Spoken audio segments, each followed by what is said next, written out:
Welcome to another exciting episode of Musa and Show. Here is what we have today.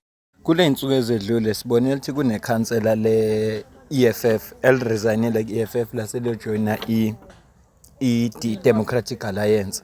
Kanti ngoMarch bekukhona ikhansela ne-leader ye-ANC nayo futhi eresignile yayisiyojoyina i-Democratic Alliance.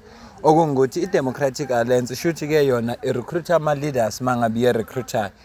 And ngibone enye ipost interesting kanjani ku-Facebook la bebuza khona ukuthi lokhu kuresigna kwama-leaders ukuthi ayojoyina i-DA ngabe lokho kusho ukuthi ama-party lawa aholwa abantu abamnyama kukhona angakwenzi kahle na.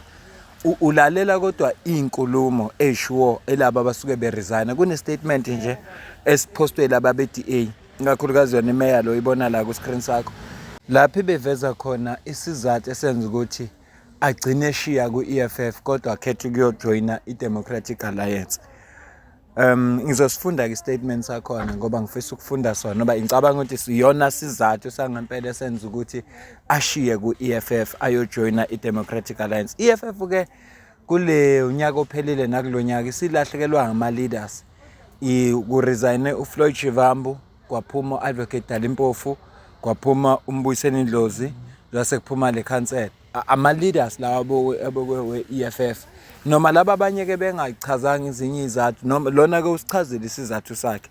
Sizongena ke dabeni lakhe. Ngiyacela usubscribe ku-channel, ulike ivideo, comment. Ngiyafisa ukuzwa ukuphawula kwakho mayelana nalelo daba, ngizwe ukuthi wena ubona kanjani kulento esikhuluma ngayo.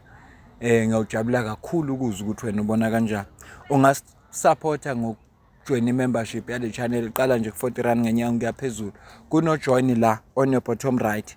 Uklikha nje ujoin bese ufaka ama-details la ongawafaka. Ungasidonatela futhi uma ungafuni ukujoyina ukuthi ngalokho nakho ikhona i-account kuyi-comment ephiniwe. Ungasidonatela noma ngamalini ukuze sikwazi ukusupport i-channel. Ipost ebibhaliwe ke ku-Facebook ebuza ukuthi ngabe lokhu kukhombisa ukwehluleka na kwabaholi babantu abamnyama okwenza ukuthi aba-leaders agcine resigna. Ayanda Mlungwane yena ucommente kanje wathi ukuhluleka kwabaholi abansundu kwenza abantu babone umlungu engcono. Nama ngibasola abalandela i-DA kusiza ngani ukweseka umuntu wakini ekubeni yena engenandaba nawe. Ucabanga kanjalo athi sicaphuna nomunye.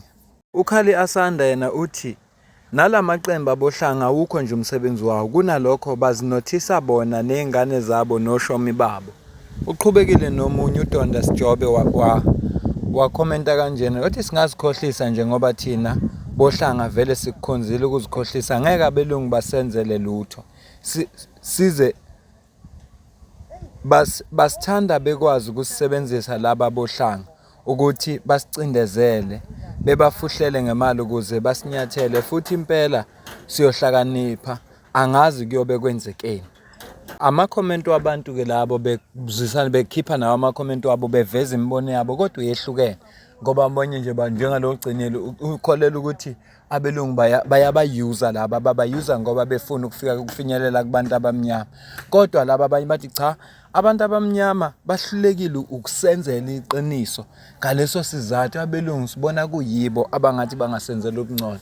Yingakho ngithi ngiyakufisa ukuzwa ukuphala kwakho mayelana lodaba ngoba iziningi izinto ezonakele eziholwa ngabantu abamnyama ziningi. Kunemisebenzi lapho khona okwaziwayo ukuthi uma ungowesifazane funeka unikele ngomzimba wakho ukuze uqashwe khona. Kukhona imisebenzi la okwaziwa khona ukuthi ukuze uqashwe khona uma ungowesilisa kufuneka udize. Asike statement esibhalelwe siso beyikhansela le-EFF sifundeka kanje. Thike kungikhululeka futhi nokwethula umthwalo kunembeza wami njengoba ngithatha isinqumo sokuresigna kusuka ku-EFF ukuze ngizokwazi ukuba active ukwenza lento engayingenela kwezepolitiki eminyakeni o7 eyedlule. Okungukuthi angifuni kuba yizwi lalabo abangakwazi ukuzikhulumela kodwa ngibe active ukuze ngibasize ukuthi nabo baphumelele badevelophe as ama-individuals kanye nomphakathi. Uthi ngizibukile ngazibona ngiba ingxenye yabantu nanokusubscribe kuma-ideology lawa asiholela ekuthenini sibe nama-debate pointless. kunokuthi silethe service ephelele noma sibe active ngendlela ephelele. I-E_F_F is about ukuphindaphinda i-script lesi se-Marxist, sama-keywords e-Marxist. Uthi ngithatha isifungo sokusebenza ngokuzinikela ukuze ngibhalansise i-status kwi-economy, ukuze njenge-country sizokwazi ukudlulela phambili futhi sibambisene laba bebengenalo ithuba babe nalo ithuba ukuze sizoba nenkululeko yangempela, phinde sithole namathuba alinganayo njengabantu. Uthi ekuhambeni kwesikhathi ngike ngaku-realise-a noma ngakuqaphela ukuthi i-E_F_F ayikho interested ekukhandeni impilo engcono for abantu base-South Africa, kodwa i-interest yayo ukuthi itshale ukwehlukana ngokobuhlanga kanye nenzondo. Uthi-ke yena ukholelwa kwi-South Africa ehlangene, engahlukene engenama-division kanye ne-chaos ye-E_F_F.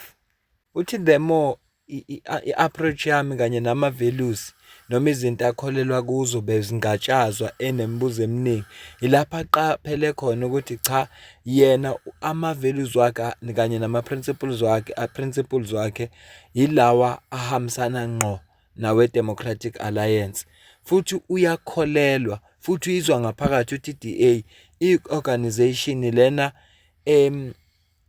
engcono futhi ekulungele ukuthi ingathatha lelizwe leli idlulisele phambili, futhi yenza ukuthi ilisuse from isigaba esikulo ukudluliselela kwisigaba esingcono kunalesi isigaba i-South Africa ekuso manje.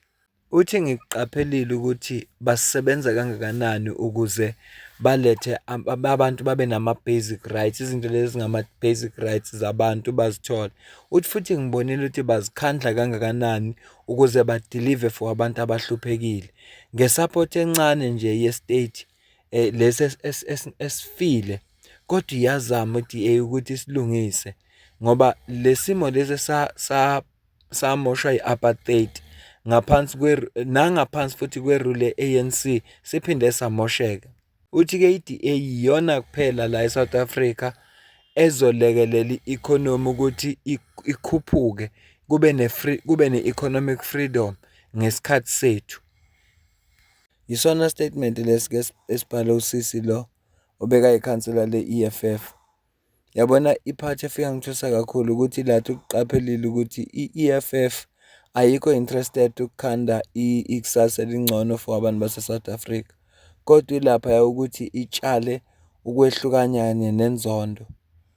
Hey, yabona i-E_F_F mangabe ibithathwa kanje, hayi asazi, kodwa nje ukufunda i-statement esinje siphuma kumuntu futhi obekwi-leadership ye-E_F_F siyathusa ngempela ngoba i-E_F_F iyabakhulumela abantu. Uyabona nje thina esinokubuka ama-portfolio committee siyayazi igalelo le-E_F_F, kodwa kuyadumaza uma uzwa kuthiwa i-E_F_F ayikho lapha for abantu. Siyazi-ke ama-political parties wonke anenkinga eyodwa ukuthi into abayikhathalele ukuthi bathole amavoti bangene ephalamende bahole babe nama-benefits bese ekugcineni kosuku bayanyamalala. Kodwa kuma-portfolio committee ngendlela aba-active ngayo, yabona nje kulo daba lwe-VAT usuka liqala, abalandela amavidiyo wethu bayazi ukuthi besilobu sisi-referencer siwacaphuna amavidiyo we-E_F_F ngapha nangapha befundisa ngalento ukuthi isho ukuthini, kwenzakalani, sikuphi manje, kusuka kusiphi isigaba ukuya kusiphi isigaba. Khona ama-political parties akhona laphaya ongawuboni nomsebenzi wawo ngoba ngisho kuma-portfolio committee awekho active, kodwa kuyadumaza ngempela uma ufunda i-statement esinje. Le nto le ngijwayele ukuyibona uma ngabe abantu besebudlelwaneni, kuthi la behlukana khona bese kuyavela ukuthi omunye ubengamthandi omunye, athi omunye hhayi wena what you call incane, kodwa uzibuze ukuthi sonke lesikhathi ubengaboni, ubona ngoba sekwehlukana. Ya, yile nto le engicabanga ukuthi yenzeka la. Usisi sekabona wonke la maphutha ngoba sekajoyina i-DA. Sonke lesikhathi ube yingxenye ye-E_F_F. noma esho kathi bona banama-debate a-pointless. Angiwazi ukuthi maphi, ingakho ngeke ngize ngibakhulumele, kodwa ingakho ngifisa ukuzwa ukubona kwakho ukuthi emveni kokuzwa le statement noma ukufunda le statement, wena ucabangani? Wena ubona kanjani? Mhlawumpe usisi uyo wrong, usekhuluma ngoba akasekho ku-E_F_F uzama ukujabulisa laba be-D_A. Ngibone enye ividiyo la ye-Truth Commission. Ibuhlungu lento eyenzakalayo ngoba ngathi ithi kuphela thina abantu abamnyama esifuna ukuthi kube khona lento le reconciliation nokubuyisana. Abelungu abakaze baxolisa futhi abakaze bazihlupha ngokuthi no akubuyiswane. Yithi nje sifuna ukuthi kube ne-inclusion, sibathi no as-include-ane sonke sibe nama-opportunities alinganayo, kodwa bona ngathi abazihluphi ngaleyo nto leyo. Angeke ngisho lutho-ke ngoba lokho kukucabangela kwami emveni kokubuka leya video ye-Truth Commission, lapho khona abelungu babegoloza ukuxolisa. Okusho ukuthi nje yithi nje sifuna ukuthi sibe noxolo nabelungu, bona banendaba nathi.